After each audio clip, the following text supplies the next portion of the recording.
নিতে চায়।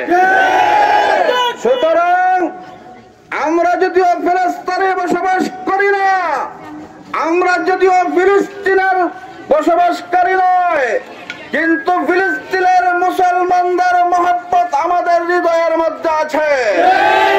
এই জন্য ইমানি দায়িত্ব হিসাবে আমরা এর তীব্র প্রতিবাদ জানাচ্ছি। বিশেষ করে ইসরায়েলি যে পণ্যগুলো আমাদের দেশের মধ্যে আছে, এই পণ্যগুলো আমরা বর্জন করি।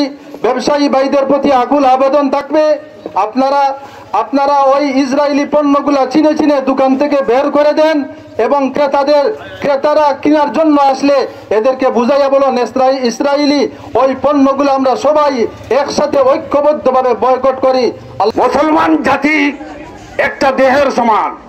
যদি একটা দেহের মধ্যে কোনো আঘাত হয়, আপনার চকুর মধ্যে আঘাত আইলে গোটা দেহের মধ্যে আঘাত, আপনার কানের মধ্যে আঘাত আইলে গোটা দেহের মধ্যে আঘাত, আপনার হাতের মধ্যে আঘাত আইলে গোটা দেহের মধ্যে আঘাত করে, ঠিক তদ্রূপ ভাবে ফিলিস্তিনের মুসলমানের উপর আঘাত আইলে গোটা বিশ্বের মুসলমানের আঘাত লেগেছে।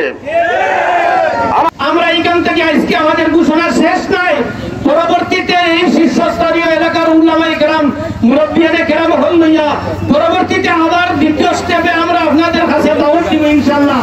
ভাই সব, আমরা আজকে এই প্রতিবাদ সভার পক্ষ থেকে আমাদের তত্ত্বাবধায়ক সরকারের কাছে আহ্বান জানাচ্ছি, আপনি আমাদের মুসলমানদের অন্তরের রক্তক্ষরণের দিকে লক্ষ্য করুন এবং আমাদের দেশের পক্ষ থেকে তার যথাযথ প্রতিবাদ পেশ করুন বিশ্বের দরবারে।